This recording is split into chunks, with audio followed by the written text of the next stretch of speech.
Bypass ಆರೋಬಿ ಅಷ್ಟೇ, ಬೇರೆ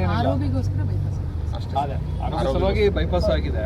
ಈಗ ನಿಮ್ದು ಟೋಟಲ್ ಲೆಂತ್ ಎಷ್ಟು ಬರ್ತದೆ ಇಲ್ಲಿದು? ಈಗ ಸ್ಟ್ರೇಟ್ ಹೋದ್ರೆ ನೀವು ಈಗ ಸೆಂಟ್ರಲ್ಲೇ ವೈಡ್ ಮಾಡಿ ಅಂತ ಹೇಳ್ತಾ ಇದ್ದೀವಿ.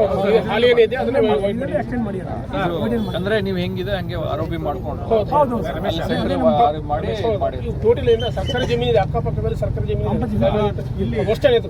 ಇಲ್ಲಿ ಮಾಡಿದ್ರೆ ಯಾರು ಒಬ್ಬರು ಹೇಳಿ ತಾಳಪ್ಪ ಸರ್ಕಾರ ತಾಳಪ್ಪ ಬಸ್ ಸ್ಟ್ಯಾಂಡ್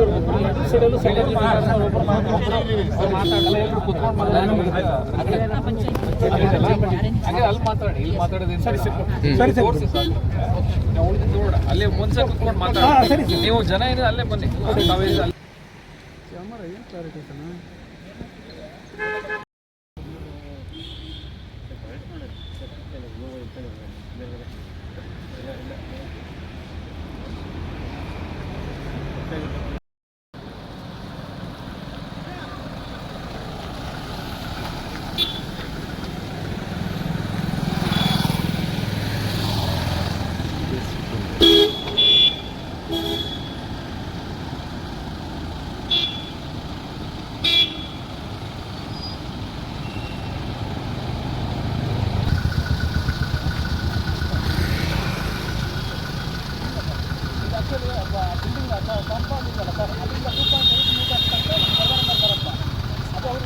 ಮಾಡ್ಕೊಂಡಿದ್ದಾರೆ. ಅಲ್ಲಿಂದ ಕರೆಕ್ಟಾಗಿ 26 ಮೀಟರ್ಸ್ ಅಂತಂದ್ರೆ ನೀವು ಏನು ಕಂಪೌಂಡ್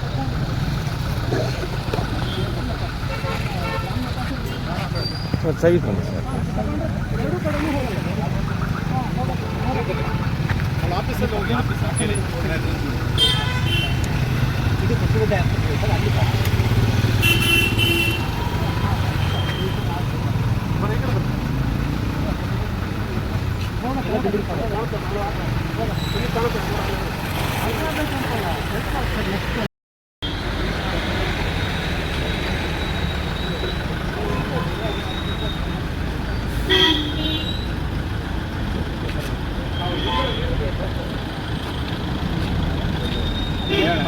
ನಮಸ್ಕಾರ.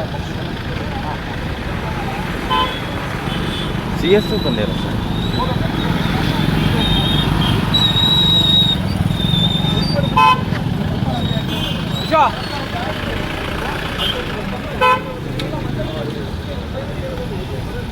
ಅಲ್ಲ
ಸೈಡ್ ಬನ್ನಿ ಸರ್.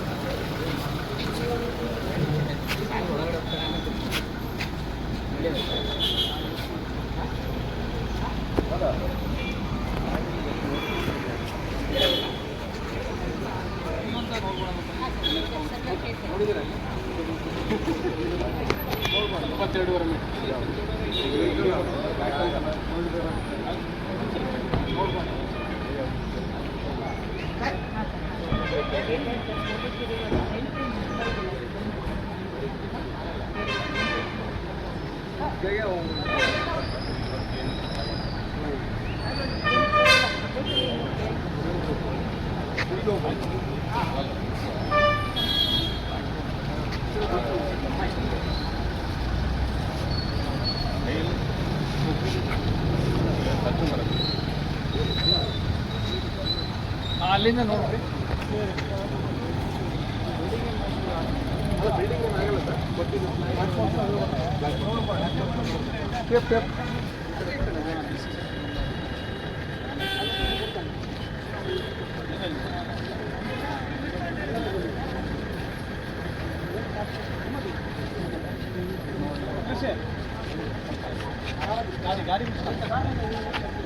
ಕರೆಕ್ಟಾಗಿ ಇದಿಲ್ಲ ಪರ್ಪೆಂಡಿಕ್ಯುಲರ್ ಸ್ವಲ್ಪ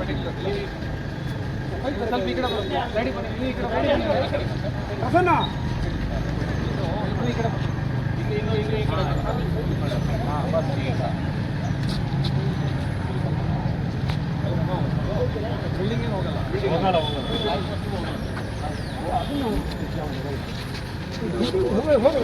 ಗೌರ್ಮೆಂಟ್ ಪ್ರಕಾರ ಕಟ್ಟಿದ್ದಾರೆ ಬಿಲ್ಡಿಂಗ್ ಏನು ಇಲ್ಲ ಕೂತ್ಕೊಳ್ಳಿ ಇಲ್ಲ ಹೊರಗಡೆ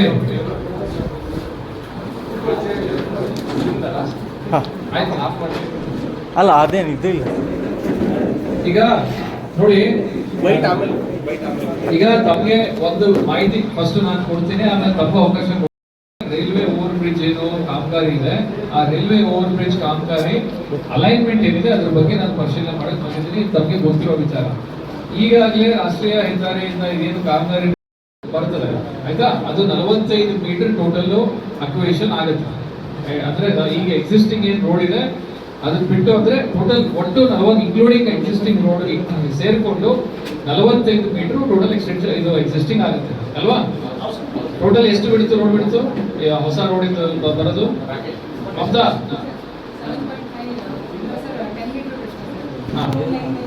ಸರ್ವಿಸ್ ರೋಡ್ ಫೇವರ್ಸ್ ರೋಡ್ ಓಕೆ ಸೊ ಎಲ್ಲ ಸೇರಿ ಎಂಡ್ ಟು ಎಂಡ್ ಒಂದು ಟ್ರೈನ್ ಇಂದ ಇನ್ನೊಂದು ಟ್ರೈನಿಗೆ 45 metre along with traffic lights everything ಬರುತ್ತೆ ಸೊ ಆ ಇದನ್ನ ನಾನು ಇವತ್ತು ಎರಡು ವಿಚಾರ ಇಲ್ಲಿ ಪರಿಶೀಲನೆ ಮಾಡ್ತಾ ಇದ್ದೀನಿ ಒಂದೇ ವಿಚಾರ ಏನು ಎಕ್ಸಿಸ್ಟಿಂಗ್ ಈಗ ಎಷ್ಟು ರೋಡ್ ಬಿಡ್ತಿದೆ ಸುಮಾರು ನಾನು ನೋಡಿದಂಗೆ 26 ಮೀಟರ್ ಇಂದ ಇಲ್ಲಿ ಆರಂಭ ಆಗುತ್ತೆ ಕೆಲವೊಂದ್ ಕಡೆ 20 ಮೀಟರ್ ಆಗುತ್ತೆ ಯಾರಿದಾರಪ್ಪ ಅವರು ಸರ್ವೇನಲ್ಲಿ ಇದ್ದಲ್ಲ ಎಷ್ಟಿದೆ 15 ಮೀಟರ್ ತನಕ ಕೆಲವೊಂದ್ ಕಡೆ 15 ಮೀಟರ್ ಇದೆಯಾ 18 ಮೀಟರ್ ಕೆಲವೊಂದ್ ಕಡೆ ಇದೆ ಇದು ನಮ್ಮ ಒರಿಜಿನಲ್ ಗ್ರಾಮೀಣ ಏನ್ ಮ್ಯಾಪ್ ಇದೆ ಅದ್ರ ಪ್ರಕಾರ ನೋಡಿದೀವಿ ಅದಾದ್ಮೇಲೆ ಇಲ್ಲಿ ಊರಲ್ಲಿ ಈಗ ನಾವು ನಾಳೆ ಅಕ್ವಿಸಿಷನ್ ಮಾಡ್ಬೇಕು ಈ ಮಧ್ಯ ಈಗ ಬೈಪಾಸ್ ಬಿಟ್ಟು ಏನಾದ್ರೂ ನಾವು ಊರ್ ಮಧ್ಯ ರೋಡ್ ವೈಡನ್ ಮಾಡ್ಕೊಂಡು ಮಾಡ್ಬೇಕಂತಂದ್ರೆ 45 ಮೀಟರ್ ಅಂದ್ರೆ ಮಧ್ಯ ರೋಡ್ ಮಧ್ಯದಿಂದ 22.5 ಮೀಟರ್ ಈ ಕಡೆ 22.5 ಮೀಟರ್ ಆ ಕಡೆ ಅದಕ್ಕೆ ಮಾಡ್ಬೇಕಾಗುತ್ತೆ ನಾನು ನೀವು ನೋಡಿದ್ರಿ ರೋಡಲ್ಲಿ ನಾನು ಅದನ್ನ ಒಂದ್ಸಲ ನೋಡ್ತಾ ಇದ್ದೆ ಎಷ್ಟು 22.5 ಮೀಟರ್ ಅಂದ್ರೆ ಎಷ್ಟು ದೂರ ಬರುತ್ತೆ ಯಾವ ರೀತಿಯಲ್ಲಿ ಇಂಪ್ಯಾಕ್ಟ್ ಆಗುತ್ತೆ ಅದನ್ನ ನೋಡ್ಲಿಕ್ಕೆ ನಾನು ನೋಡ್ತಾ ಇದ್ದೆ ಸೊ ಎಕ್ಸಿಸ್ಟಿಂಗ್ ಈಗ ಎಷ್ಟು ರೋಡ್ ಇದೆ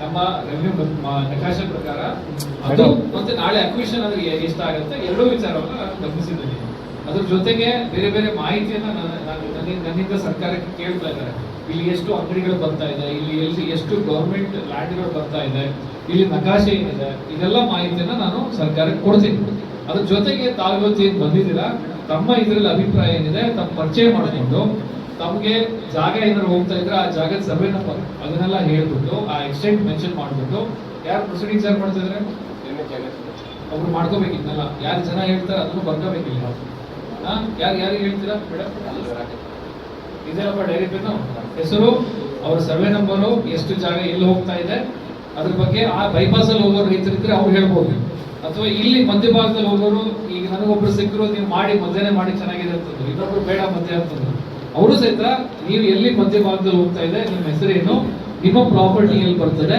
ನಿಮ್ಮ ಏನು ಅಲ್ಲಿ ಏನಿದೆ ಅದು ಡೀಟೇಲ್ಸ್ ಆದ್ಮೇಲೆ ತಮ್ಮ ಅಭಿಪ್ರಾಯ 1 by 1 ಹೇಳ್ಬೇಕು ಎಲ್ಲರೂ ಸಹಿತ ಮಾತಾಡೋದು ಇಲ್ಲ ಆಯ್ತಾ 1 by 1 ತಮ್ಮ ಪರಿಚಯ ಮಾಡಿ ನಮ್ಮ ಪ್ರಾಪರ್ಟಿ ಡೀಟೇಲ್ ಹೇಳಿ ಆಮೇಲೆ ತಮ್ಮ ಅಭಿಪ್ರಾಯ ಹೇಳಬೇಕು ಮತ್ತೆ ಬ್ರೀಫ್ ಆಗಿ ಹೇಳ್ಬೇಕು ತುಂಬಾ ದೊಡ್ಡ ಇದು ಕತೆ ಬೇಡ ಏನಿದೆ ಅಷ್ಟೇ ಹೇಳಿದ್ರೆ ಸಾಕು ಊರವ್ರ ಬಗ್ಗೆ ಹೇಳೋದು ಬೇಡ ತಮ್ಮ ಬಗ್ಗೆ ತಮ್ಮ ಪ್ರಾಪರ್ಟಿ ಯಾರಪ್ಪ ಮಾತಾಡ್ತಿರೋದು ನಾನು ಹೇಳೋದು ಗೊತ್ತಾಗಲ್ಲ ತಮ್ಮ ಬಗ್ಗೆ ನಮ್ಮ ಪ್ರಾಪರ್ಟಿ ಬಗ್ಗೆ ಅಷ್ಟೇ ಮಾತಾಡ್ಬೇಕು ಬೇರೆ ಯಾವುದು ಮಾತಾಡಂಗಿಲ್ಲ ಆಯ್ತಾ 1 by 1 ಅವಕಾಶ ಕೊಡ್ತೀನಿ ಹೇಳ್ಬೇಕು ಮೈಕ್ ಕೊಡಪ್ಪ ಪ್ರಸನ್ನ ಅಂತ ನಾನು ತಾಳೂಪತ್ ವಾಸಿನೆಯ ಇದರಲ್ಲಿ ಈಗ ನೀವು 40 ಪ್ರಾಪರ್ಟಿ ಈ ಸ್ವತ್ತು ಐಡಿ ಅದೆಲ್ಲ ಹೇಳಿ ನಮ್ದು ಇಲ್ಲಿ ಸರ್ಕಲ್ ಈಗ ನೀವು ಈಗ ಮಾಡಿದ್ರಲ್ಲ ಸರ್ಕಲ್ ಅಲ್ಲಿ ಈಗ ನೀವು ಮೆಜರ್ಮೆಂಟ್ ಮಾಡಿದ್ರಲ್ಲ ಇದು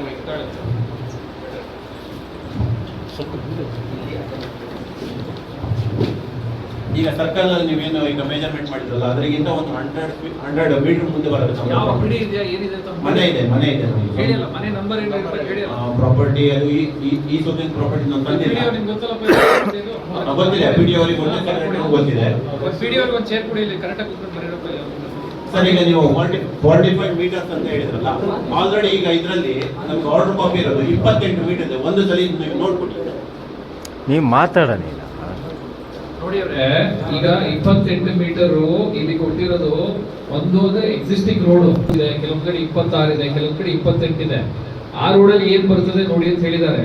ಎರಡನೇದ್ದು, ನಾಳೆ ಇವರು ಹೈವೇ ಮಾಡ್ಬೇಕಾದ್ರೆ 28 ಮೀಟರ್ ಮಾಡ್ತಾ ಇಲ್ಲ, 45 ಮೀಟರ್. ಕೇಳಿ, ಅದೇನ್ ಗೊತ್ತಿದೆ ನನಗೆ ಗೊತ್ತಿದೆಯಪ್ಪ, ಅದಕ್ಕೆ ನಾನು ಬಂದಿರೋದು ಇಲ್ಲಿ. ನನಗೆ ಅದೇನಿದೆ ಅದ್ರ ಬಗ್ಗೆ ನೀವು ಹೇಳಬೇಕಾಗಿಲ್ಲ. ನನಗೆ ಇದ್ರ ಬಗ್ಗೆ ಏನಿದೆ ಅಂತ ನಾನು ಓದ್ಕೊಂಡೆ ನಾನು ಇವತ್ತು ನಾನು ನೋಡ್ತಾ ಯಾಕೆ 45 ನೋಡ್ತಾ ಇದ್ದೇನೆ ಅಂತಂದ್ರೆ, ನಾಳೆ ಅಕ್ವಿಸಿಷನ್ ಆಯ್ತು ಅಂದ್ರೆ 45 ಮೀಟರ್ ಆಗುತ್ತೆ. ಈಗ ಬೈಪಾಸ್ ಅಲ್ಲಿ ಆಗ್ತಾ ಇರೋದು 45 ಮೀಟರ್ ಇದೆ ಟೋಟಲ್. ಎರಡು ನೋಡ್ತಾ ಇದ್ದೀರಿ. ಎಕ್ಸಿಸ್ಟಿಂಗ್ ರೋಡ್ ಅಲ್ಲಿ ನೀವು ಹೇಳ್ದಂಗೆ ಒತ್ತುವರಿ ಆಗಿದೆಯಾ, ಯಾರಿದ್ದಾರೆ, ಎಷ್ಟು ಒತ್ತುವರಿ ಮಾಡಿದ್ದಾರೆ, ಅದ್ರ ಬಗ್ಗೆ ನಾನು ಮಾಹಿತಿ ತಗೊಳ್ತೇನೆ. ಎರಡನೇ, ನಾಳೆ ಅಕ್ವಿಷನ್ ಆದಾಗ ಎಲ್ಲಿ ತನಕ ಹೋಗುತ್ತೆ ಅದ್ರ ಮಾಹಿತಿ ತಗೊಳ್ತೇನೆ, ಆಯ್ತಾ? ಅದ್ರ ಬಗ್ಗೆ ಬಿಡಿ. ಈಗ ನಿಮ್ದು ಒಪಿನಿಯನ್ ಹೇಳಿ. ಆದ್ರೆ ನಮ್ದು ಒಪಿನಿಯನ್ ಮಾಡ್ಲಿಕ್ಕೆ ಅಡ್ಡಿಲ್ಲ ನಮ್ದು. 45 ಮೀಟರ್ಸ್ ಆದ್ರೆ ಅಪೋಸ್ ಮಾಡ್ತೀವಿ ಸರ್. ಎಲ್ಲಿ ಇದು ಊರು ಒಳಗಡೆ ಊರು ಒಳಗಡೆ 45 ಮೀಟರ್ಸ್ ಮಾಡೋದಂದ್ರೆ ಅಪೋಸ್. ತಮ್ಮ ಹೆಸರೇನಂದ್ರಿ? ಪ್ರಸನ್ನ ಕುಮಾರ್ ಅವರು ಮನೆ ಬರ್ತದೆ ಎಲ್ಲಿ? ನೆಕ್ಸ್ಟ್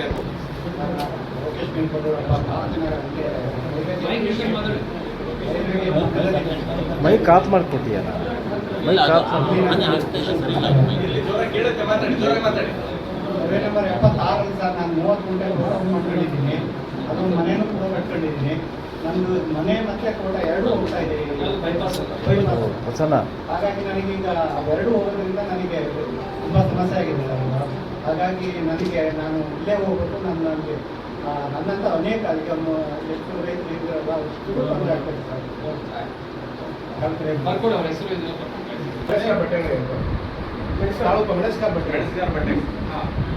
ನಮಗೆ ಬೇರೆ ಉದ್ದೇಶ ಅಂತ ನೀವು ಇಲ್ಲಿ ಹೈವೇ ಮಾಡೋದ್ರಿಂದ ತಾಳೂಪನ್ನ ಹೆಸರು ಊರಿನ ಹೆಸರು ಅವ್ರ ಹೆಸರು ಹೇಳದೆ ಕೇಳಿದ ಹೆಸರು ಹೇಳ್ತಾ ಹೋಗ್ಬಿಡುತ್ತೆ. ಮೇನ್ ಉದ್ದೇಶ ಅಂದರೆ ನಮಗೆ ಬಿಸ್ನೆಸ್ ಮೇನ್ ಈ ಊರಲ್ಲದೇ ಇರೋದಿಲ್ಲ ನನ್ನ ಅರ್ಥ ಪ್ರಕಾರ. ಈಗ ಈ ಕಡೆ 20 ಈ ಕಡೆ ಊರು ಇಲ್ಲ, ಊರು ಹೆಸರು ಹೋಗ್ಬಿಡುತ್ತೆ. ಎರಡನೇದಾಗಿ ಮತ್ತದೇ ಅಂತ ಸ್ವಲ್ಪ ಕಡಿಮೆ ಮಾಡಿ ಅಂತ ಹೇಳೋ ಉದ್ದೇಶ ಅಷ್ಟೇ. ಮತ್ತು ಎರಡನೇದಾಗಿ ಇಲ್ಲಿಂದ ಬೆಂಗಳೂರಿಂದ ಇಲ್ಲಿವರೆಗೆ ಬಂದರೆ ಇಲ್ಲಿ ಬೈಪಾಸ್ ಹೈವೇ ಅನ್ನೋದು ಬೈಪಾಸ್ ಒಳಗಡೆ ಹೋಗಿ ನೋಡಿ. ಮೇನ್ ಹಳ್ಳಿ ಮೇನ್ ಸಿಟಿ ಒಳಗೆ ಹೋಗಿಲ್ಲ ಇದು. ನಾವು ನೋಡಿದ್ರೆ ಇಲ್ಲಿಂದ ಬೆಂಗಳೂರಿಗೆ ಹೋದ್ರು ಹಳ್ಳಿ ಒಳಗೆ ಹೋಗಿಲ್ಲ, ಹೈವೇ ಹೊರಗಡೆ ಹೋಗಿದೆ. ಹಾಗಾಗಿ ಆ ಉದ್ದೇಶ ನೋಡ್ಕೊಂಡು ಇದು ಮಾಡಿ ಹೊರಗಡೆ ಮಾಡಿ ಅಂತ ಹೇಳ್ತೇವೆ. ನಾವು ಊರು ಹೊರಗಡೆ ಮಾಡಿ ಅಂತ ಹೇಳ್ತೀವಿ. ಊರು ಉಳಿಯೋದೇ ಇಲ್ಲ ಸರ್ ಆ ಉದ್ದೇಶ. ಹಾಲಸ್ವಾಮಿ ಎಂಬಂತ ನಿವೃತ್ತ ಶಿಕ್ಷಕರು. ನಾನು ಮರ್ತೂರು ಗ್ರಾಮದ ವಾಸಿ. ನಮ್ಮದು ಸರ್ವೆ ನಂಬರ್ 46/1 ಜಮೀನಿದೆ. ಈಗ ಬೈಪಾಸ್ ಹೋಗೋದ್ರಿಂದ ಸರ್ ಭೂಮಿ ಹುಟ್ಟಿದಾಗಲಿಂದ ನೂರಾರು ಜನ ರೈತರ ಭೂಮಿ ಏನಿದೆ ಬಂಗಾರ ಜಮೀನು ಹೋಗ್ತದೆ. ನಮ್ದು ಬಗ್ಗೆ ಹೇಳಿ. ಆ ಕಾರಣದಿಂದ ನಮ್ದು ಯಾವ ಸರ್ವೆ ನಂಬರ್ ಹೋಗ್ತಾ ಇದೆ? 46/1 ಅದರಲ್ಲಿ ಹೋಗ್ತಾ ಇದೆಯಾ? ಹಾಗಾಗಿ ಈ ರೋಡಲ್ಲಿ ಹೋಗೋದ್ರಿಂದ ಸಾರ್ವಜನಿಕರಿಗೆ ಮತ್ತು ಈ ರೈತರಿಗೆ ಬಹಳ ಅನುಕೂಲ ಆಗ್ತದೆ ಅಂತ ಹೇಳಿ ಸರ್ ನಮಸ್ತೆ ಸರ್. ನಾನು ಸುಧೀರ್ ಚಂದಾವರ್ಕರ್ ಅಂತ. ಈ ರೋಡ್ ಇಲ್ಲಿ ಹೋಗೋದ್ರಿಂದ ನೂರಾರು ಬಡಕುಡ್ಕೊಂಡು ಏನು ಅಂಗಡಿಗಳೆಲ್ಲ ಹಾಕ್ಕೊಂಡಿದ್ದಾರೆ ಅವರೆಲ್ಲ ಬೀದಿ ಪಾಲಾಗ್ತಾರೆ, ಮೊದಲನೇ ವಿಷಯ. ಆಮೇಲೆ ತಾಳಗುಪ್ಪ ಊರಲ್ಲಿ ಈ ಪೇಟೆ ಅನ್ನೋದು ಏನೂ ಇರೋದಿಲ್ಲ. ಈಗ ಹೊಸ್ದಾಗಿ ಮಾಡ್ಕೊಳ್ಳೋಕ್ಕೆಲ್ಲ ಆಗೋದಿಲ್ಲ, ಈ ಬಡವರಿಗೆಲ್ಲ ಮಾಡ್ಲಿಕ್ಕೆ ಆಗಲ್ಲ. ಏನೋ ಸಾಲ ಮಾಡ್ಕೊಂಡೇನೋ ಹೊಟ್ಟೆಪಾಡಿ ಮಾಡ್ಕೊಂಡಿದ್ದಾರೆ. ಅದರಲ್ಲಿ ನೀವು ಅಷ್ಟು ಇದು ಮಾಡಿಬಿಟ್ರೆ ಈಗ ಬೈಪಾಸ್ ಮಾಡಿರೋ ಉದ್ದೇಶ ಏನು? ನೀವೀಗ ಅದನ್ನು ಸ್ಯಾಂಕ್ಷನ್ ಮಾಡಿದ್ದೀರಲ್ವಾ? ಬೈಪಾಸ್ ಮಾಡಿರೋ ಉದ್ದೇಶ ಏನು? ಊರು ಉಳಿಬೇಕು ಅನ್ನೋ ಇದಕ್ಕೋಸ್ಕರ ನೀವು ಬೈಪಾಸ್ ಮಾಡಿದ್ದೀರಿ. ಫಂಡ್ಸು ಸ್ಯಾಂಕ್ಷನ್ ಆಗಿದೆ. ಈಗ ಅದರಿಂದ ಒಂದು ಊರು ಉಳ್ಕೊಳ್ಳುತ್ತೆ. ನಮ್ದೀಗ ನೂರಾರು ಬಡವರು ಏನು ಈಗ ಹೊಟ್ಟೆಪಾಡಿ ಮಾಡ್ಕೊಂಡು ಅವ್ರು ಉಳ್ಕೊಳ್ತಾರೆ. ಈಗ ಊರು ಉಳಿಬೇಕು ಅನ್ನೋ ಉದ್ದೇಶದಿಂದ ನೀವು ಬೈಪಾಸ್ ತಗೊಂಡಿರೋದು ಅಷ್ಟೇ. ನಮ್ಮ ಉದ್ದೇಶ ಅಂದ್ರೆ ಈಗ ಈ ರೋಡ್ ಆಗ್ಬಾರ್ದು, ಬೈಪಾಸ್ ಅಲ್ಲೇ ಆಗ್ಬೇಕು ಅಂತ. ಮತ್ತೆ ನೂರಾರು ಆಕ್ಸಿಡೆಂಟ್ಗಳಾಗ್ತಾ ಇದೆ. ಈಗ ಆಕ್ಸಿಡೆಂಟ್ಗಳಾಗ್ತಾ ಇದ್ದಾವೆ. ಈಗ ಪೇಟೆ ಮಧ್ಯ ಹೈವೇ ಹೋದ್ರೆ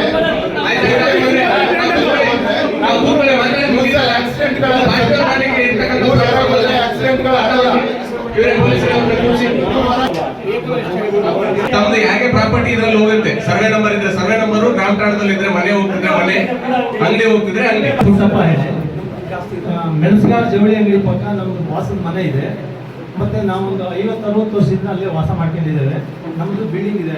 ಅದ್ರ ನೀವು ಏನು ಅಳತೆ ಮಾಡಿದ್ರೆ ಅದ್ರೊಳಗಡೆ RCC ಬಿಲ್ಡಿಂಗು ಇದೆ. ಬಟ್ ನಮ್ಗೆ ಭಾಳ ತೊಂದರೆ ಆಗುತ್ತೆ. ಆ ಕಡೆ ಹೊರಗಡೆ ಅಂದರೆ ನಮ್ಗೆ ಹೋಗೋದ್ರಿಂದ ತೊಂದರೆ ಅಂತ, ಬೇರೆ ಕಡೆ ಹೋಗೋದ್ರಿಂದ ತೊಂದರೆ ಇದೆಯೋ ಇಲ್ಲ ನಮ್ಗೆ ಹೇಳಂಗಿಲ್ಲ. ನಮಗಂತೂ ತೊಂದರೆ ಆಗುತ್ತೆ ಅಂತ ಹೇಳ್ತಿದ್ದೆ. ಮತ್ತೆ ಎರಡೂ ಕಡೆ ಇದೆ ನಮ್ಮದು. ಈ ಲೆಫ್ಟ್ ಸೈಡಿಗೂ ಇದೆ ಮತ್ತೆ ರೈಟ್ ಸೈಡಿಗೂ ಇದೆ. ರೈಟ್ ಸೈಡಿಗೆ ಅಂಗಡಿ ಇದೆ, ಲೆಫ್ಟ್ ಸೈಡಿಗೆ ವಾಸದ ಮನೆ ಇದೆ. ಎರಡೂ ಹೋಗೋದ್ರಿಂದ ನಮ್ಗೆ ಭಾಳ ತೊಂದರೆ ಆಗುತ್ತೆ. ನಾನು 40 ವರ್ಷದಿಂದ ಇಲ್ಲೇ ವಾಸ ಆಗಿದ್ದೀನಿ. ನಮ್ಮ ವಾಸದ ಮನೆಯೂ ಹೋಗುತ್ತೆ. ಹಾಗಾಗಿ ದಯವಿಟ್ಟು ಅದನ್ನೀಗ ನೀವೇ ಯೋಚನೆ ಮಾಡಿ ಅಂತ.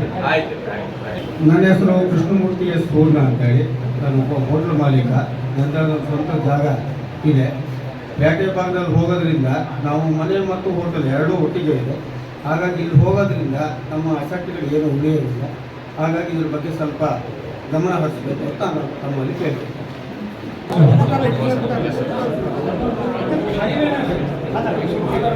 ಮಾತಾಡು. ಟೌನ್ ಹೊರಗೆ ಒಂದು ಮೆಜರ್ಮೆಂಟ್, ಟೌನ್ ಒಳಗೆ ಒಂದು ಮೆಜರ್ಮೆಂಟ್ ಇದೆಯಾ?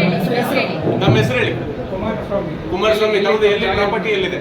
ಪ್ರಾಪರ್ಟಿ ಎಲ್ಲಿದೆ? ಇಲ್ಲೇ ಇದೆ, ಹೈವೇಗೆ ಸೈಡ್ ಇದೆ. ಅದೇ ನಮ್ಮ ಪ್ರಾಪರ್ಟಿ ಹೆಸರೇನು ತಮ್ಮ ಐಡೆಂಟಿಫೈ ಮಾಡ್ಕೊಳ್ಳಿ. ಪ್ರೊಸೀಡಿಂಗ್ಸ್ ಅಲ್ಲಿ ತರ್ತಾರೆ. 250, 251, 249. 250, 251, 240. ಈಗ ನೀವೇನು ಮೆಜರ್ಮೆಂಟ್ ಮಾಡಿದ್ದೀರಲ್ಲ, ಅದು ಪೂರ್ಣ ನೀವು ಅಕ್ವೈರ್ ಮಾಡ್ಕೊಂಡಿದ್ದೆ ಆದರೆ ನಾವೆಲ್ಲರೂ ಮತ್ತೆ ನಿಮ್ಮ ಆಫೀಸ್ ಬಾಗಿಲಲ್ಲೇ ಕುತ್ಕೋಬೇಕಾಗ್ತದೆ ಒಂದು. ಆಮೇಲೆ ಎರಡನೇದಾಗಿ ನಮಗೆಲ್ಲರೂ ಒಂದು ಶೆಲ್ಟ್ರ್ ಕೊಡಬೇಕಾಗ್ತದೆ ನೀವು, ಆಯಿತಾ? ಈಗ ಟೌನ್ ಹೊರಗೆ ಬೇಕಾದ್ರೆ ನೀವು ನಿಮ್ಮದು ಮೆಜರ್ಮೆಂಟ್ ಏನಿದೆ ನೀವು ತಗೊಳ್ರಿ. ಟೌನ್ ಒಳಗಡೆಗೆ ಸ್ವಲ್ಪ ಕಡಿಮೆ ಮಾಡಿ, ಮಾಡೋದಾದರೆ ಕಡಿಮೆ ಮಾಡಿ. ಬೈಪಾಸ್ ಹೋದರೆ ಈಗ ನೋಡಿ, ಈಗ ಬಿಡ್ತು, ಈಗ ಅಲ್ಲಿ ಆಲ್ರೆಡಿ ನೋಟಿಫೈ ಆಗಿರೋ ಬಿಡ್ತು, ಡೆಲ್ಲಿಗೆ ಹೋಗಿ ಅಪ್ರೂವ್ ಆಗಿರೋ ಆ ಬಿಡ್ತಲ್ಲಿ ಚೇಂಜ್ ಮಾಡೋದ್ರ ಬಗ್ಗೆ ನಮ್ಮ ಹತ್ರ ಏನು ಪವರ್ಸ್ ಇಲ್ಲ, ನಾವು ಮಾಡೋಕ್ಕಾಗಲ್ಲ. ಅದನ್ನ ಬೇಕಾದ್ರೆ ನೀವು ಬೇರೆ ತರ ಮನವಿ ಕೊಡಿ. ನಾನು ಹೇಳೋದು ಈಗ 45 ಮೀಟರ್ ಇಲ್ಲಿದ್ರು 45 ಮೀಟ್ರೆ, ಅಲ್ಲಿ ಹೋದ್ರು 45 ಮೀಟ್ರೆ, ಗೊತ್ತಾಯ್ತಲ್ಲ? ಅದ್ರ ಬಗ್ಗೆ ತಮ್ಮ ಒಪಿನಿಯನ್ ಹೇಳಿ ಸರ್. ಅದೆಲ್ಲ ಬೇಡ, ಅದೆಲ್ಲ ಬೇಡ. ಈಗ ಹೈವೇ ಇದೆ, 1966 ಇಂದ ಇದೆ. ಇವತ್ತಿನ ತಮ್ಮ ಅಭಿಪ್ರಾಯ ಹೇಳಿ ಅಷ್ಟೇನೆ. ಈಗ ಅಲ್ಲಿದೆಲ್ಲ ಬೇಡ, ಈಗ ಇಲ್ಲಿ ನಿಮ್ದು ನ್ಯಾಷನಲ್ ವೈಡ್ ಒಂದೇ ಅಲ್ವಾ? ಈಗ ಅಲ್ಲಿ 6 ಮೀಟರ್ ಇದೆ ಮಹಾರಾಷ್ಟ್ರದಲ್ಲಿ, ಇಲ್ಲಿ ನೀವು 46 ಮೀಟರ್ ಅಳಿತೀರಿ ಅಂದ್ರೆ ಭಾರಿ ಕಷ್ಟ ಆಗ್ತದೆ. ಇವತ್ತಿಗೂ ಮೇಂಟೈನ್ ಮಾಡ್ತಾ ಇದ್ದಾರೆ. ಆಯ್ತು, ತಮ್ಮ ಅಭಿಪ್ರಾಯ ನೋಟ್ ಮಾಡ್ಕೊಂಡಿದ್ದೇವೆ. ತಮ್ಮ ಹೆಸರು ಯಜಮಾನ್ರೆ? ಸ್ವಲ್ಪ ಅವ್ರ ಹೆಸರು ಹೇಳಿ. ರಮೇಶನ HT ಕುಲ್ವೇರಪ್ಪ. ಈ ಸರ್ವೆ ನಂಬರ್ ಮೈಕ್ ಹಿಡ್ಕ. 56 ಮೈಕ್ ಹಿಡ್ಕ. ಬಾರು 3. ಊರು ಯಾವ್ದು ಅಂತ ಬರ್ತೂರು. ಹೇಳಿ. ಅದರಲ್ಲಿ ಅಲ್ಪ ಸ್ವಲ್ಪ ಜಮೀನು ನಮ್ಮ ಅಲ್ಲಿ ಬೈಪಾಸ್ ಹೋಗಾದ್ರೆ ನಮ್ಮ ಹೆಣ್ಣು ಮಕ್ಕಳೆಲ್ಲ ನಾವು ಸಮಸ್ಯೆ ಆಗುತ್ತೆ ಅಂತ ಹೇಳ್ತೀರಿ. ಆಯ್ತು. ತಮ್ಮ ಹೆಸರು? ತಮ್ದು ಯಾವ್ದು ಪ್ರಾಪರ್ಟಿ? 5/1. ಬೈಪಾಸ್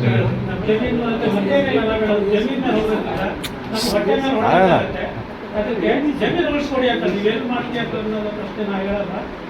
ನಮಗೆ ಜಮೀನು ಉಳಿಸ್ಕೊಡಿ, ಜಮೀನು ಉಳಿಸಿ ಅಂತ ತಾವು ಕೇಳ್ತೇವೆ. ಆಯ್ತು, ಬಿಡಿ. ನನ್ನ ಹೆಸರು ನಾರಾಯಣ ಅಂತ, NR ನಾರಾಯಣ ಅಂತ.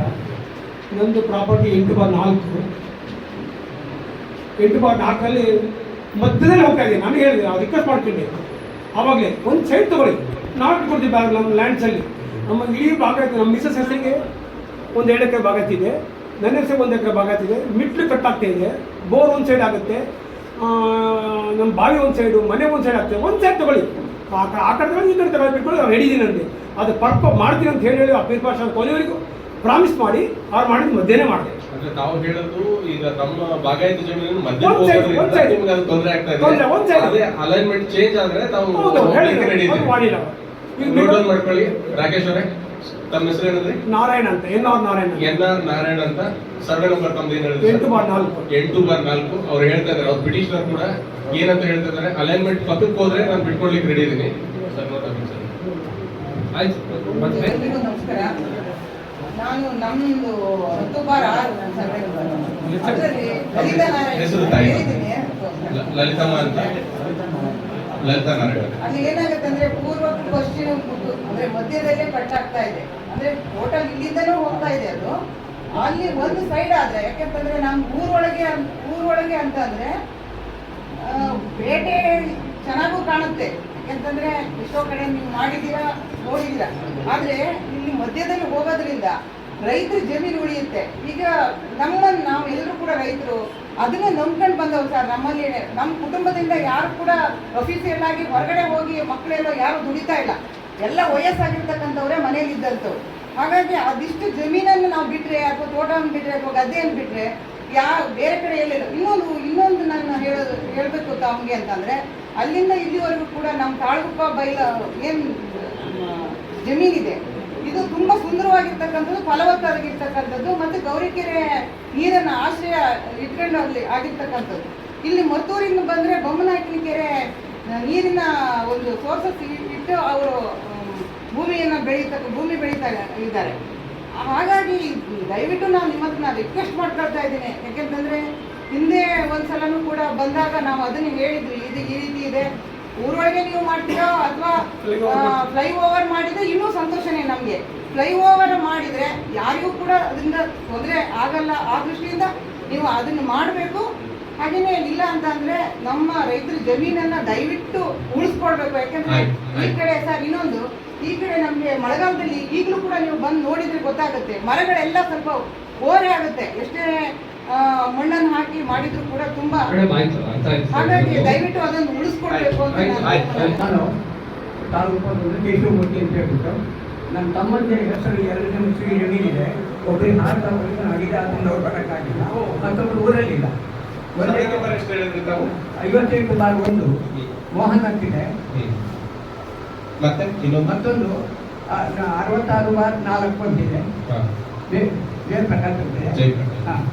ಅದು ಅದ್ರ ಮಧ್ಯದಲ್ಲಿ 1 ಎಕರೆ 10 ಗುಂಟೆ ಮಧ್ಯದಲ್ಲಿ ರಸ್ತೆ ಹೋದರೆ ನಮಗೆ ಆಚೆ ಕಡೆ 50 ಅಡಿ, ಈಚೆ ಕಡೆ 50 ಅಡಿ ಉಳಿಯುತ್ತೆ. ಸರ್ವ ನಂಬರ್ 58/1 ರಸ್ತೆ ಹೋದರೆ ಆ ಕಡೆ 4 ಅಡಿ ಉಳಿತಾರೆ, ಈ ಕಡೆ 12 ಅಡಿ ಉಳಿತಾರೆ. ಈ ಥರ ಆಗುತ್ತೆ. ಆದ್ದರಿಂದ ನಮ್ಮ ಕುಟುಂಬ ಹಾಳಾಗ್ತದೆ. ದಯವಿಟ್ಟು ಆ ರಸ್ತೆಯನ್ನು ಕೈ 2/3 ನಂದು 30 ಗುಂಟೆ ಜಮೀನಿದೆ ಸರ್. ಅಲ್ಲ ಈಗ ಆಯ್ತು, ನಾನು ಒಂದು ಕೆಲಸ ಮಾಡ್ತೇನೆ. ತಮ್ಮ ಯಾರು ನಿಮ್ದೆಲ್ಲ ಜಮೀನು ಹೋಗ್ತಾ ಇದೆ ಎಲ್ಲರೂ ಅದಕ್ಕೆ ಬೇಡ ಅಂತ ಹೇಳ್ತಾ ಇದೆ ಅಲ್ವಾ? ಆ ಥರದವ್ರದ್ದು ಒಂದು ಲಿಸ್ಟ್ ಕೊಡಿ ನನಗೆ. ತಾವು ಈಗ ಯಾರು ಬಂದಿದ್ರೆ ಈಗ ಸ್ವಲ್ಪ ಅವ್ರ ಹೆಸರು ಬರ್ಕೊಂಡ್ರಪ್ಪ, ಇನ್ಯಾರಿದ್ದಾರೆ, ಮತ್ತೆ ಅದೇ ರಿಪಿಟೇಷನ್ ಬೇಡ. ಇದು ಬಿಟ್ಟು ಬೇರೆ ಏನೋ ಅಂಶ ಹೇಳೋದಿದ್ರೆ ಅದು ಹೇಗೆ ಅಷ್ಟೇ. ಇಲ್ಲಾಂದ್ರೆ ನಾನು ಏನು ಅನ್ಕೋತೀನಿ, ಈಗ ಬೈಪಾಸ್ ಅಲ್ಲಿರೋ ರೈತರು ಯಾರು ನಮ್ಮ ಜಮೀನು ತಗೋಬೇಡಿ ಅಂತ ಹೇಳ್ತಾ ಇದ್ದಾರೆ ಅಂತ ನಾನು ತಿಳ್ಕೊಳ್ತೀನಿ ಅಲ್ವಾ? ಅದು ಬಿಟ್ಟು ಯಾರು ಇದಾರ ಬೈಪಾಸ್ ರೈತರು ನಮ್ಮ ಜಮೀನ್ ತಗೊಂಡ್ರೆ ಅಡ್ಡಿಲ್ಲ, ಅದು ಪರವಾಗಿಲ್ಲ ಅನ್ನೋರು ಯಾರು ಇದಾರ? ಆ ಥರದ ರೀತಿ ಇಲ್ಲ ಅಲ್ವಾ? ಆಯ್ತು, ಗೊತ್ತಾಯ್ತು. ಇದು ಹೇಳೋದು ಬಿಟ್ಟು ಬೇರೆ ಏನಾದ್ರು ಬೇರೆಯವ್ರು ಯಾರು ಇದಾರ, ಮತ್ತೆ ಬೈಪಾಸ್ ಅವರು ಬಿಟ್ಟು ಬೇರೆ ಯಾರು ಇದಾರ, ಮತ್ತೆ ಅದೇ ರಿಪಿಟೇಷನ್ ಬೇಡ. ನಂಗೆ ಗೊತ್ತಾಯ್ತು ಬೇಡ, ಅರ್ಥ ಆಯ್ತು. ಆಯ್ತು, ಹೇಗೆ ನಾವು ಸೇವ್ ನೀವು ಹೇಳಿದ್ದೆ. ಯಾಕಂದ್ರೆ ಅಲ್ಲಿ ರೈತರು ಮೊದಲು ನಿಮಗೆ ಕನ್ವಿನ್ಸ್ ಮಾಡಿದಾಗ ಅಲ್ಲಿ ಬೈಪಾಸ್ 20 ಅಡಿ ಎತ್ತರ ಹೋದ ಆ ಕಡೆ ಈ ಕಡೆ ಎಲ್ಲ ಬರೀ ನಮ್ದು ಒಂದೇ ಅಲ್ಲ, ಆ ಜಮೀನಿಗೆ ಎಲ್ಲ ಜಮೀನು ಹಾಳಾಗುತ್ತೆ. ನೀವು ಕೊಡೋದು ಕೇವಲ ಹೈವೇ ಏನು ಹೋಗುತ್ತೆ ಆ ಜಮೀನು ಮಾತ್ರ ನೀವು ಪರಿಹಾರ ಕೊಡ್ತೀರಿ. ಇನ್ನು ಮುಂದೆ ಜಮೀನು ಇದೆಯಲ್ಲ ಅದಕ್ಕೆ ನೀವು ಪರಿಹಾರ ಕೊಡಲ್ಲ. ಆ ಜಮೀನು ಈ ಕನ್ಸ್ಟ್ರಕ್ಷನ್ ಕಾರಣದಿಂದ ಆ ಜಮೀನು ಹಾಳಾಗುತ್ತೆ. ಜೊತೆಯಲ್ಲಿರೋ ರೈತರು ಕೇವಲ ನಿಮಗೆ ಮುಂದೆ ಅರ್ಧ ಎಕರೆ 1 ಎಕರೆ ಮಾತ್ರ ಇರೋದು. ಆ ಒಂದು ರಸ್ತೆ ಹಾಗೋಯ್ತಂದ್ರೆ ಇಡೀ ಜಮೀನು ಇಡೀ ಕುಟುಂಬ ಬೀದಿ ಬೀಳುತ್ತೆ. ತಮ್ಮ ಬಗ್ಗೆ ಹೇಳಿ ತಾವು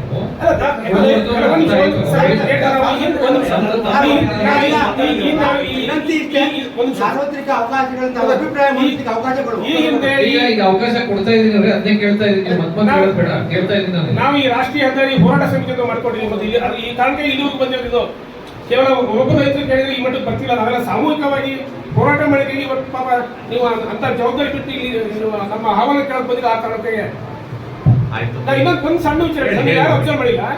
ಈಗ ಏನು ಹೈವೇಲಿ ನೀವು ಟೌನಲ್ಲಿ ಹೋಗೋ ಏನು ಯಾರೋ ಸಂತ್ರಸ್ತಿದ್ದಾರೆ, ಇವರು ಯಾರು ಅಬ್ಸರ್ವ್ ಮಾಡಲ್ಲ. ಇವ್ರನ್ನ ಅವ್ರು ಬ್ಯಾಂಕ್ ಬ್ಯಾಲೆನ್ಸ್ ಚೆಕ್ ಮಾಡಿ, ಅಲ್ಲಿ ಹೈವೇಲಿ ಹೋಗ್ತಾರಲ್ಲ ಆ ರೈತರು ಬ್ಯಾಂಕ್ ಬ್ಯಾಲೆನ್ಸ್ ಚೆಕ್ ಮಾಡಿ. ಯಾಕಂದ್ರೆ ಇಲ್ಲಿ ಹಾಳಾಗುತ್ತೆ ಅಂತ ಹೇಳ್ತಾರೆ. ಅವರು ಕೂಡ ಅವರ ಬದುಕನ್ನು ಅವ್ರ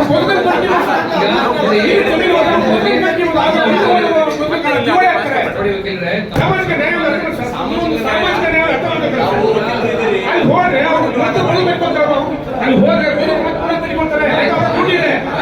ಇಲ್ಲಿ ಹೋದ್ರೆ ಇಲ್ಲಿ ಹೋಗ್ಬೇಕು ರೈತರಿಂದ ಬಿಟ್ಟು ನೀವು ರೈತ ಸಮಸ್ಯೆ ನಿಮಗೆ ಎಲ್ಲ ರೈತರು ಬದುಕನ್ನು ಉಳಿಸಿ ದಯವಿಟ್ಟು ಜೀವ ಉಳಿಸಿ. ಯಾರು ಮಾಡ್ತೀವಿ ಅಂತ ಯಾರಿಗೂ ತೊಂದರೆ ಇಲ್ಲ. ಬಿಕಾಸ್ ನೀವು ರೋಡ್ ಮಾಡ್ತೀರಾ ಅಂದ್ರೆ ನಮ್ಗೆ ಆ ಕಡೆ ನೀರು ವ್ಯವಸ್ಥೆನೂ ಸರಿಯಾಗೋದಿಲ್ಲ. ಒಂದು ಎಲ್ಲಿ ನಾವೇನೇ ಮಾಡಿದ್ರೆ ಯಾರು ದೊಡ್ಡ ರೈತರ ಇಲ್ಲ, ನೀವು ಮಾತಾಡಿದ್ ಮಾಡಿಲ್ಲ, ಅರ್ಧ ಎಕರೆ 1 ಎಕರೆ ಒಂದು. ಇನ್ನು ನೀವು ಟೌನಲ್ಲಿ ಮಾಡ್ತೀರಲ್ಲ, ಟೌನಲ್ಲಿ ಮಾಡೋದಕ್ಕೆ ನೀವು ಬೇಜಾರಲ್ಲ. ಟೌನಲ್ಲೂ ಒಂದು ಪ್ರಾಬ್ಲಮ್ ಇದೆ ಸರ್. ಏನ್ ಗೊತ್ತಾ, ನೀವು ಟೌನಲ್ಲಿ ಮಾಡಿದ್ರಿ ಅಂದ್ರೆ ಅದಕ್ಕೆ ಬೇರೆ ತರ ವ್ಯವಸ್ಥೆ ಮಾಡಿ, ನಮಗೆ ಫ್ಲೈಓವರ್ ಟೈಪ್ ಮಾಡಿ. ಏನಕ್ಕೆ ನಮ್ಮೂರಲ್ಲಿ ಸಂತೆ ನಡೆಯುತ್ತೆ, ಅವತ್ತಿನ ನಾವು ಬರೀ ರೈಲ್ವೆ ಗೇಟಿಂದ ನಾನು ಬಸ್ ಸ್ಟ್ಯಾಂಡ್ ಹೋಗೋಕ್ಕೆ ಮಿನಿಮಮ್ ಒಂದು 30 ಮಿನಿಟ್ಸ್ ಬೇಕು, ಅಷ್ಟು ಕ್ರೌಡ್ ಇರುತ್ತೆ. ಫ್ಯೂಚರ್ ಡೇಸ್ ಅಲ್ಲಿ ಇನ್ನೂ ತುಂಬಾ ದೊಡ್ಡದಾಗತ್ತೆ ಇದು. ಯಾಕಂದ್ರೆ ನಮಗೆ ನಮಗೆ ನಿಯರ್ ಟೂರಿಸ್ಟ್ ಪ್ಲೇಸ್ ಇದೆ, ಜೋಗ ಇದೆ, ತುಂಬಾ ರೋಡ್ ಇದೆ. ಈಗ ತಾವು ಹೇಳ್ತೀರಿ ಏನು ಅಂದ್ರೆ ನಿಮ್ಗೆ ಇಲ್ಲಿ Flyover ಆದ್ರೆ flyover ಮಾಡ್ಕೊಡಿ, ನಮ್ಮಲ್ಲಿ ಜಮೀನು ಆಯ್ತು ನೋಡ್ರಿ ಅದು ಇದು ಕೊಡಿ ಮೈಕ್ ಕೊಡಿ. ಆಯ್ತು. ಬೇರೆ ಅಂತ ಹೇಳೋದಿದ್ರೆ ನಾನು ಕೇಳ್ತೀನಿ, ಖಂಡಿತ ನೀವು ಹೇಳೋದಲ್ಲ ಟೈಮ್ ಕೊಡ್ತೀನಿ. ಅದೇ ಹೇಳೋದು ನಮಗೆ ಅವಕಾಶ ಆಗತ್ತೆ ಇಲ್ಲ. ಇದು ಬಿಟ್ಟು ಯಾರು ಹೇಳೋದಿದ್ರೆ ಕೈ ಹಚ್ಚಿ ಬೇಕಾದ್ರೆ ಮೈಕ್ ಕೊಡ್ತೀನಿ ಅಲ್ಲ ಕೊಡಿ. ಇದ್ರಲ್ಲಿ ಬರ್ತದೆ ಬೈಪಾಸ್ ಸರ್ವೆ ನಂಬರ್ ಎಷ್ಟು ಸರ್ವೆ ನಂಬರ್? ಸರ್ 48. ನೆಕ್ಸ್ಟ್ ನಮ್ಮಲ್ಲಿ ಏನಾಗಿದೆ ಅಂದ್ರೆ 50-60 ಕೋಟಿ ಒಳಗೆ ಆಗುವಂತ ಯೋಜನೆ ಬಿಟ್ಟು 150-250 ಕೋಟಿ ಆಗುವಂತ ಎತ್ಕೊಳ್ತಿರೋದು ಸರಿಯಾದ ಸಮಂಜಸವಲ್ಲ. ಸರ್ಕಾರಕ್ಕೆ ಬರ್ಡನ್ ಆಗುತ್ತೆ. ನಾವು ದಯಮಾಡಿ ಅದನ್ನು ಗಮನಿಸಬೇಕಾಗ್ತದೆ. ಆಯ್ತು ನೋಟೆಡ್. ಇದು ಅಧ್ಯಕ್ಷ ತಮ್ಮ ಹೆಸರು ಏನಂದ್ರಿ? ಜಗನ್ನಾಥ್ ಅಂತ. ಪೊಲೀಸ್ ಸ್ಟೇಷನ್ ಹತ್ರ ಮನೆ ಅಂತ ಯಾಕಂದ್ರೆ ಈಗಲೇ ಅದ್ರ ಜೊತೆಗೆ ಹೈವೇ ಇಲ್ಲೇ ಮಾಡೋದು ಉತ್ತಮನೇ, ಆದರೆ ಆದಷ್ಟು ಕಡಿಮೆ ಪ್ರಮಾಣದಲ್ಲಿ ಮಾಡಿಬಿಟ್ಟು ಇದು ವ್ಯಕ್ತಿ ಕಡಿಮೆ ಮಾಡಿ ಅಂತ ಹೇಳ್ತಾ ಇದ್ದಾರೆ, ಹೌದಲ್ವಾ? ಅದನ್ನ ಆಲ್ರೆಡಿ ಮಾತಾಡಿದ್ದಾರೆ. ಅದನ್ನ ಬಿಟ್ಟು ಅದಕ್ಕೆ ತಾಲೂಕು ಪಂಚಾಯತಿ ಅಧ್ಯಕ್ಷ ಆಗಿ ತಾಲೂಕಿಗೆ ಮಾತಾಡಬೇಕಾಗಿದೆ. ಕೇಳಿಸ್ಕೊಳ್ಳಿ, ನಿಮ್ಮ ಜನಪ್ರತಿನಿಧಿಗಳ ಮಾತಾಡ್ತಾ ಇದ್ದಾರೆ, ಕೇಳಿಸ್ಕೊಳ್ಳಿ. ಸರ್, ನಮಗೀಗ ಇಲ್ಲಿ ಸಮಸ್ಯೆ ಹೇಳ್ಬಿಡ್ತೀವಿ. ತಾಲೂಕಲ್ಲಿ ರೈಲ್ವೆ ಸ್ಟೇಷನ್ ಆಗಿ ತಾಲೂಕದ ಜಾಗ 70% ರೈಲ್ವೆ ಸ್ಟೇಷನ್ ಮೂವನ್ಸಲ್ಲಿದೆ. ಉಳಿದಿರ್ತಕ್ಕಂಥ ಜಾಗ ಭಾರಿ ಕಡಿಮೆ ಇದೆ. ಸರ್ಕಾರಿ ಲ್ಯಾಂಡ್ಗಳೇ ಇಲ್ಲ. ಯಾಕೆಂದರೆ ಗ್ರಾಮ ಪಂಚಾಯತ್ ಇಲ್ಲಿದೆ. ಹೈವೇ ಬಂದರೆ ಗ್ರಾಮ ಪಂಚಾಯತಿ ಮೂವನ್ಸ್ ಇರಲ್ಲ, ಹಾಸ್ಪಿಟಲ್ ಉಳಿಯಲ್ಲ, ಮತ್ತೆ ಬಸ್ ಸ್ಟ್ಯಾಂಡ್ ಉಳಿಯಲ್ಲ, ತಾಳಗುಪ್ಪ ಅನ್ನೋದೇ ಉಳಿಯಲ್ಲ. ಈ ತಾಳಗುಪ್ಪ ಅನ್ನೋದು ಇಲ್ಲಿರೋ ಸ್ಥಿತಿ ಬಂದ್ಬಿಡುತ್ತೆ. ಈ ತಾಳಗುಪ್ಪ ಅನ್ನೋದು ಈ ರೈಲ್ವೆ ಸ್ಟೇಷನ್ ಆಗಿರೋದ್ರಿಂದ ಅಲ್ಲಿ ಎಲ್ಲ ಕಡೆ ತಾಳಗುಪ್ಪ ಅನ್ನೋ ಒಂದು ಹೆಸರಿದೆ. ಬಟ್ ಈ ಹೈವೇ ಇಲ್ಲಿ ಹೋದ್ರೆ ತಾಳಗುಪ್ಪ ಅನ್ನೋದು ಉಳಿಯಲ್ಲ. ಬಟ್ ಹೈವೇ ಮಾಡೋದ್ರ ಬಗ್ಗೆ ನಮ್ದು ಯಾರ್ದು ವಿರೋಧ ಇಲ್ಲ, ಇಲ್ಲಿರೋರು ಯಾರು ಅದು ವಿರೋಧತೆ ಇಲ್ಲ. ಆದ್ರೆ ಒಂದು ಮ್ಯಾಕ್ಸಿಮಮ್ ಏನು ಡಬಲ್ ರೋಡ್ ಮಾಡ್ಲಿಕ್ಕೆ ಮಾತ್ರ ಇಲ್ಲಿ ಅವಕಾಶ ಕೊಟ್ಟರೆ ಮಾತ್ರ ಇಲ್ಲಿ ಒಂದು ಅಡ್ಡಿಲ್ಲ. ಬಿಟ್ಟರೆ ಬಟ್ 4 ವೇ ಬಟ್ ಈ 240 ಅಡಿ ಎಲ್ಲ ಕೊಟ್ಟರೆ ತಾಳಗುಪ್ಪ ಅನ್ನೋದೇ ಉಳಿಯೋದು. ಮತ್ತೆ ತಾಳಗುಪ್ಪ ಅನ್ನೋದು ಹುಡುಕ್ಬೇಕಾಗುತ್ತೆ. ಇಲ್ಲ ತಾಳಗುಪ್ಪಕ್ಕೆ ಅಂತ ನೀವು ಲ್ಯಾಂಡ್ ಬೇರೆ ಕಡೆ ಎಲ್ಲರೂ ಗೌರ್ಮೆಂಟ್ ಇಂದ ಕೊಡಬೇಕಾಗಿದೆ.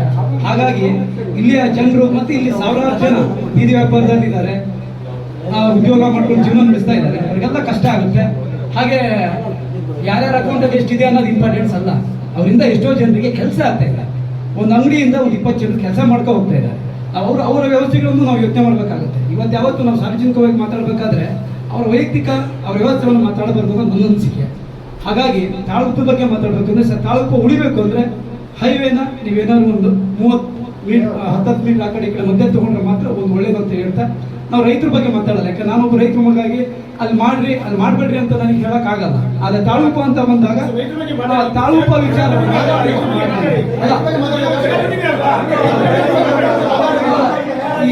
ಅದನ್ನೇ ಹೇಳ್ತಾರೆ. ಅದ್ರ ಪರವಾಗಿ ಎಲ್ಲ ರೈತರು ಇವತ್ತು ಬೇಡ ಅಂತ ಹೇಳ್ತಾ ಇರೋದು ಸಾಹೇಬರಿಗೆ ಮಾಹಿತಿ ಹೋಗಿದೆ. ತಾಲೂಕು ಗ್ರಾಮ ಪಂಚಾಯತಿ ನಾನು ಹೇಳ್ತಾ ಇರೋದು ಗೊತ್ತಿದೆಯಾ? ನಾನು ಹೇಳ್ತಾ ಇರೋದು ರೈತರು ನಾವು ಇಲ್ಲಿ ಹೇಳ್ತದಿಂದ ಹೈವೇ ಮಾಡೋದ್ರ ಬಗ್ಗೆ ವಿರೋಧ ಇಲ್ಲ. ಇಲ್ಲಿ ತಾಲೂಕು ಅನ್ನೋ ವ್ಯವಸ್ಥೆ 240 ಹೋಗಲ್ಲ, ಕಡಿಮೆ ಮಾಡೋದ್ರಲ್ಲಿ ಯಾವ್ದು ಅಭ್ಯಂತರ ಇಲ್ಲ ಅಂತ ನಾವು ಈಗಲೂ ಅದನ್ನೇ ಹೇಳ್ತಾ ಇರೋದು. ತಾಲೂಕಲ್ಲಿ ಹೈವೇ ಮಾಡ್ಬೇಕಂತ ನಾವು ಹೇಳ್ತಾ ಇಲ್ಲ. ಕಡಿಮೆ ಮಾಡಿದ್ರೆ ಡಬಲ್ ರೋಡ್ ಮಾಡಿದ್ರೆ ಇಲ್ಲ 40 ಅಡಿ ಹೋಗೋದ್ರೆ ಯಾರ್ದು ಅಭ್ಯಂತರ ಇಲ್ಲ. ಎಲ್ಲರಿಗೂ ಒಪಿನಿಯನ್ ಇದೆ. ಯಾಕೆ ನಾವು ಹೇಳ್ತಾ ಇರೋದು ಗೊತ್ತು, ಎಲ್ಲರಿಗೂ ಅವಕಾಶ ಅಲ್ಲಿ ಒಳ್ಳೆಯದೇ. ಇದಿಷ್ಟು ಕ್ರಮ ಮಾಡ್ಕೊಳ್ಳೋಕೆ ಅವಕಾಶ ಇದೆ. ಹಾಗೆ ಅಲ್ಲ ಅದನ್ನೇ ಹೇಳ್ತಾ ಇದೀವಲ್ಲ, ಅಲ್ಲ ರೈತರು ಜಮೀನು ತೆಗೀರಿ ಅಂತ ನಾವು ಹೇಳ್ತಾ ಇಲ್ಲ, ತಾಲೂಕು ಬಗ್ಗೆ ಮಾತ್ರ ಹೇಳ್ತಾ ಇರೋದು. ಇಲ್ಲ ಹೋಗ್ಲಿ ಅಂತ ಇದನ್ನ ನೀವು ಯಾಕಂದ್ರೆ ಸರ್ ಇದು ನಮ್ಮ ಸಾಹೇಬ್ರಿದೆಲ್ಲ ಸರ್, ಅವರೆಲ್ಲ ಇದು ಮಾಡಿಕೊಡ್ತೀವಿ ಜಮೀನು. ಇವಾಗ ಮತ್ತೆ ಜಮೀನು ಹೋಯ್ತು ನಮ್ಮವರಿಗೆ ಜಮೀನು ಎಂದು ಸಿಗಲ್ಲ. ರೈತರದ್ದು ಇಲ್ಲಿ 100% ಸರ್ ರೈತರೇ ಇರೋದು. ವರ್ತಕರು ಇದ್ದಾರೆ ಪಾಪ, ಅವ್ರದ್ದೇನು ನಾವು ಹೇಳಕ್ಕಾಗಲ್ಲ ಪಾಪ. ಅವ್ರದ್ದೇನಿದೆ ನೀವು ನೀರಿ ಅದು ಬಿಟ್ಟು ಮಾಡಿಬಿಡಿ. ಮತ್ತೊಂದು ಸುದ್ದಿ ಮನವಿ ಏನಂದ್ರೆ ಫ್ಲೈಓವರ್ ಈ ರೋಡ್ ಎಲ್ಲ ಅಲ್ಲೇ ಮಾಡಿ. ಯಾವುದೇ ಕಾರಣಕ್ಕೂ 1 ಗುಂಟೆ ಜಮೀನು ಅಂದ್ರೆ ನೀವು ರೈತರ ಜಮೀನನ್ನು ತಗೊಳ್ಬಿಟ್ಟು. ಸಂತೆ ಮಾರ್ಕೆಟ್ ಭಾರಿ ಸಮಸ್ಯೆ ಇದೆ ತಾಳಪ್ಪ ಹೋಬಳಿಗೆ. ನೀವು ದಯಮಾಡಿ ಸರ್ ಈ ಭಾಗದ ಸಮಸ್ಯೆ ತಗೊಂಡ್ಬಿಟ್ಟು ಸಂತೆ ಮಾರ್ಕೆಟಿಗೆ ಒಂದು 4 ಎಕರೆ ಜಮೀನನ್ನ ಎಲ್ಲರೂ ಸ್ಯಾಂಕ್ಷನ್ ಮಾಡಬೇಕು. ತಮ್ಮಲ್ಲಿ ಡಿ ಸಿ ಅವರು ಮನೆ ಬಿಡಿಯವರೇ ಇದನ್ನ ಪ್ರಪೋಸಲ್ ಬೇಕು ಅಂತ ಹೇಳಿ ಅದು ಸಂತೆ ಮಾರ್ಕೆಟ್ಗೋಸ್ಕರ ಏನು ಹೇಳ್ತಾ ಇದ್ರಲ್ಲ ಅದನ್ನ ಪ್ರಪೋಸಲ್ ಕಳಿಸಿ ಜಾಗ ಹೇಳಿ ಅದನ್ನ ನೋಡ. ಸಾರಿ, ಬೈಪಾಸ್ ಆರೋಗ್ಯ ಏನ್ ಮಾಡ್ತಾ ಇದೀವಿ. ಈ ಒಂದು ಕಾಮಗಾರಿಗೆ ವಿಚಾರವಾಗಿ ಈಗ ಅಲೈನ್ಮೆಂಟ್ ಚೇಂಜ್ ಮಾಡೋ ವಿಚಾರವಾಗಿ ನಿಮ್ಮೆಲ್ಲರೂ ಒತ್ತಾಸೆ ಅಂತ ಸನ್ಮಾನ್ಯ ಜಿಲ್ಲಾಧಿಕಾರಿಗಳೇ ಸ್ಥಳಕ್ಕೆ ಭೇಟಿ ಕೊಟ್ಟು ನಿಮ್ಮೆಲ್ಲರ ಅಹವಾಲುಗಳನ್ನ ಇಲ್ಲಿ ತನಕ ತುಂಬಾ ಕಾಳಜಿಯುತವಾಗಿ ಕೇಳಿಸ್ಕೊಂಡಿದ್ದಾರೆ. ನಿಮ್ಮೆಲ್ಲರ ಮನವಿಯನ್ನ ಸರ್ಕಾರಕ್ಕೆ ರವಾನಿಸಿ ಸೂಕ್ತ ನಿರ್ಧಾರ ಕೈಗೊಳ್ಳುವಲ್ಲಿ ನಮ್ಮ ನಿಮ್ಮೆಲ್ಲರೂ ಒತ್ತಾಸೆಯಂತೆ ಮಾನ್ಯ ಜಿಲ್ಲಾಧಿಕಾರಿಗಳು ಕ್ರಮ ವಹಿಸ್ತಾರೆ ಅಂತ ಹೇಳಿ ನೀವೆಲ್ಲರಿಗೂ ಮಾಹಿತಿನ ನೀಡ್ತಾ ಈ ಒಂದು ಸಭೆಗೆ ಬಂದು ನಿಮ್ಮೆಲ್ಲರ ಅಹವಾಲುಗಳನ್ನ ಕೇಳಿದ್ದಕ್ಕೆ ಸನ್ಮಾನ್ಯ ಜಿಲ್ಲಾಧಿಕಾರಿಗಳಿಗೆ ವಂದನೆಗಳನ್ನ ಸಲ್ಲಿಸ್ತಾರೆ.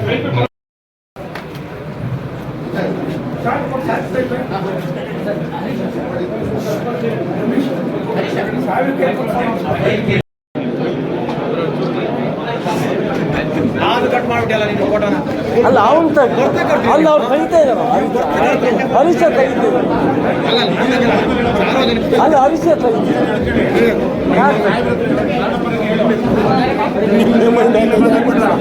ಇಲ್ಲ ಎಲ್ಲ ಮಾತು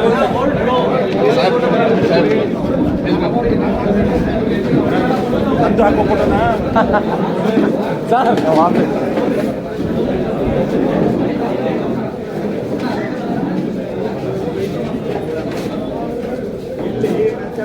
ಜನರಿಗೆ ದಾರಿ ಇಲ್ಲ. ಗೂಡು ಅಂಗಡಿಗಳು ಮುಂದೆ ಚೂರು ಹಿಡ್ಕೋಬೇಕಲ್ಲ ಇದ ಅವ್ರು ಮಾತಾಡೋದ ಬಾಯ್ ಬರ್ತ್ಕ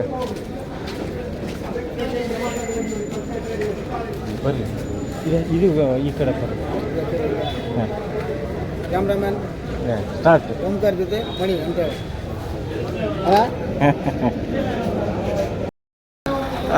ಏನು ತಾಳೂಪಕ್ಕೆ ಇವತ್ತು ಭೇಟಿ ಕೊಟ್ಟಿರಿ? ಅಲ್ಲ, ಇವತ್ತು ನಮ್ಮ ಭಾಗದ ರೈತರಿಗೆ ಏನು ಬೈಪಾಸ್ ಆಗ್ತಾ ಇದೆ ಅದೇ ವಿಚಾರಕ್ಕೆ ಅಲ್ಲಿ ಸರ್ಕಾರಕ್ಕೆ ಮನವಿ ಕೊಟ್ಟಿದ್ರು. ಆ ಬೈಪಾಸ್ ಅಂದರೆ ಎಷ್ಟು ಈಗ ರೋಡ್ ಅಡಿಯಲ್ಲಿ ನಮಗೆ ಸಿಗುತ್ತೆ, ಎಷ್ಟು ನಮಗೆ ನಾಳೆ ಅಕ್ವೈರ್ ಆದರೆ ಎಷ್ಟು ಜಾಗ ಹೋಗುತ್ತೆ, ಯಾರ್ಯಾರಿಗೆ ಏನೇನು ತೊಂದರೆ ಆಗುತ್ತೆ ಅದ್ರ ಬಗ್ಗೆ ನಾನು ಗಮನಿಸಕ್ಕೆ ಬಂದಿದ್ದೀನಿ. ಇದು ಎಲ್ಲ ರೈತರು ಮತ್ತು ಇಲ್ಲಿ ತಾಳಗುಪ್ಪ ಯಾರು ಪಂಚಾಯತಿಯವರು ಎಲ್ಲರೂ ಅಧ್ಯಕ್ಷರು ಉಪಾಧ್ಯಕ್ಷರು ಎಲ್ಲರೂ ಸಹಿತ ಅವರವರ ಅಭಿಪ್ರಾಯ ಹೇಳಿದ್ದಾರೆ.